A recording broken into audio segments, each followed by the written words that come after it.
Where do you live right now? I live down on the Mississippi Gulf Coast, Pascagoula, Goche, Mississippi, that area. Okay, and originally? I started out in New York. My dad came down to the city from upstate New York, Albany, Schenectady. My mother was in New Orleans, and they both ended up in New York after World War II. I was born in the city and grew up out in Yonkers, New York.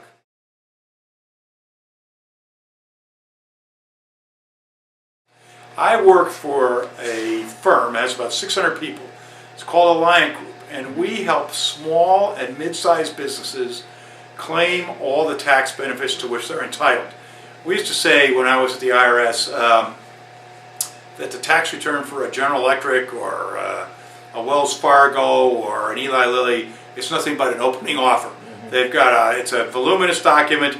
They've got teams of people. GE famously has 1,000 people in his tax department. They know each and every nook and cranny in the tax code. If you deal with a small businessman, mid-sized business here in Waverly or somewhere else, they're much more cautious, and oftentimes they don't understand some of the legitimate benefits to which they're entitled to take. So what we are is we're an interesting firm. We're true specialists. We're the cardiologist. The local CPA firm is the internist. They know the code, but we work in several provisions that are very detailed, and we help those businessmen and women make sure they're getting the energy reduction credits they're entitled to, or the R&D credits, and so it works out well. And it's people. I always said when I was commissioner, people should pay what they owe, no more than what they owe, but what they owe.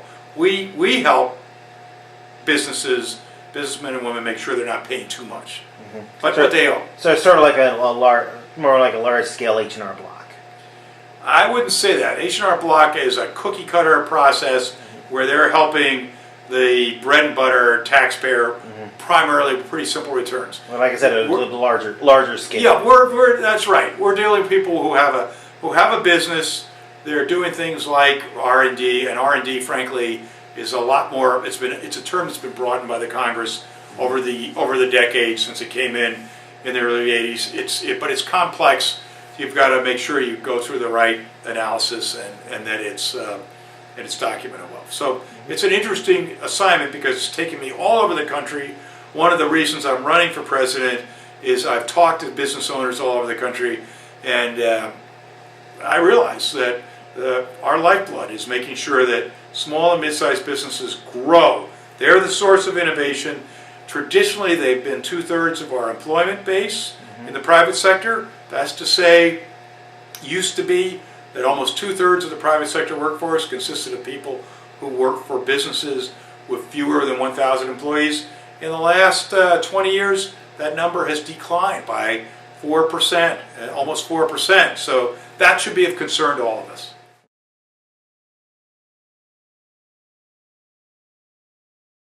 Well, I'm not happy with where the country is. I think that most Americans feel pretty disgruntled with the way we're headed. They don't think that the politicians are being square with them and, frankly, taking on some of the tough issues. So I have a lot of public experience. I served 6 years under Reagan, 6 years under President Bush. That's frankly more federal experience than any of the other candidates. And I have an extensive private sector experience. I've run a factory. I've worked in agriculture. I've lived not just here. I've lived and worked in Turkey, France, and Zambia. So I have some pretty developed views about what we need to do, and I'm willing to take those to the American people, starting here in Iowa. And I think that the Americans are ready to have an adult conversation, but right now the politicians aren't providing it.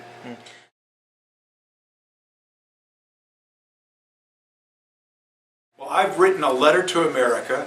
You can find it on my website, markforamerica.com. And it goes through everything that is core to my sort of platform, if you will. There are 6 key points, and the first is fundamental tax reform. We can take 150 million people off the income tax rolls. Here we are, people are struggling to get their information together, file that tax return. It's an exercise that provides a lot of angst. We can take 150 million people off the tax rolls, by putting in a consumption tax. That's you pay more for goods and services. That's what they would pay instead of the income tax, but you can leave the income tax in place for the high earners and bring the rates down for them, and you can also bring down the corporate rates. If we do that, nobody will end up paying more. People will be paying about the same as they're paying now, but the economy will be able to grow because it'll be a simpler system. And frankly, what you'll do, which is most plans don't provide, is you'll leave the relative burden in place. That's to say, the rich will pay about as much as they're paying now, same for those in the middle, and same for those who are lower earners. So that's taxes. The second issue that I've identified, I'm not happy with Wall Street and the big financial institutions. They just are engaged in serial, illegal activity. The tens of billions of dollars of fines. First they sold shoddy mortgages. Then they fixed the interest rates, LIBOR. Then they've just a whole series of settlements now for fixing currency exchange transactions. They go from one illegal act to the other. What I say is the big banks, they run the light, pay the ticket, and then speed on. And that's got to stop. The other thing that's happening is the concentration of more and more banking in these big businesses. It's not working for small and mid-sized businesses. The business startups are down at 30-year lows, and the community banks are in free fall in terms of their market share. And those are the banks that provide the lifeblood of our economy. They help the small and mid-sized businessman or woman build a business, create innovation, create jobs. And so I say we've got to look at the banks. They've got to act illegally, and if they're too big to fail, that just means they're too big. The third point is we've got to restore our foreign policy to its traditional support for our allies. We've spent a lot of time in the last 6 years coddling up to our adversaries, and that's just been a bungled approach. What we need to do is, once again, stand with our allies, and I would suggest to you that we need to have a strengthened military. I'm particularly concerned about rebuilding the Navy.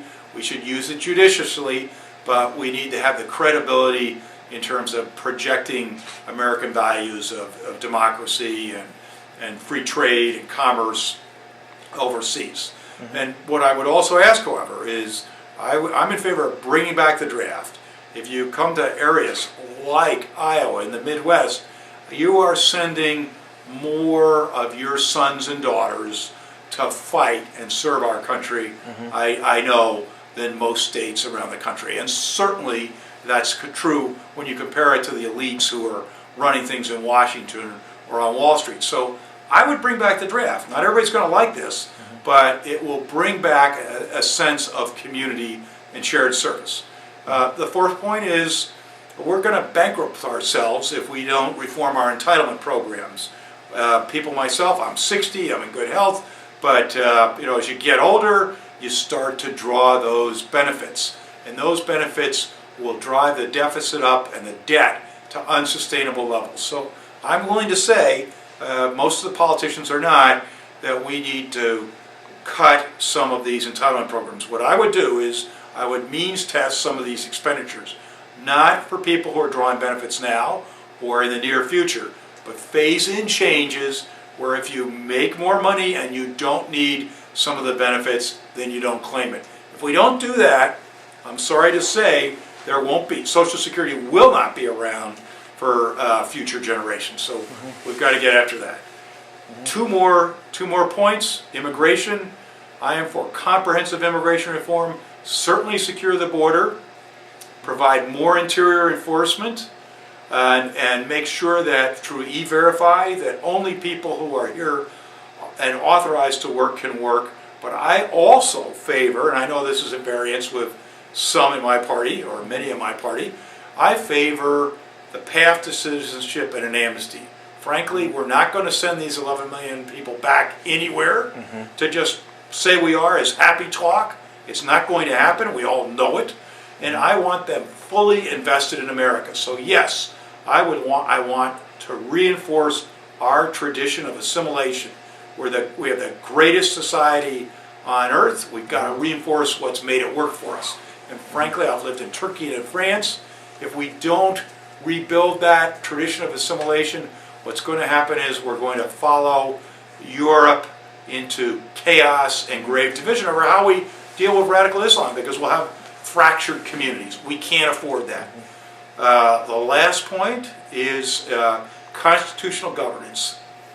I've got more federal branch experience than the rest of the Republican field combined.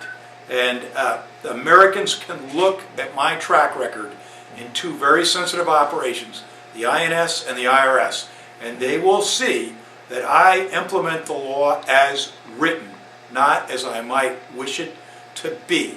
The key there is that we've had an administration in the last 6 years. The president says, I'm going to use my pen.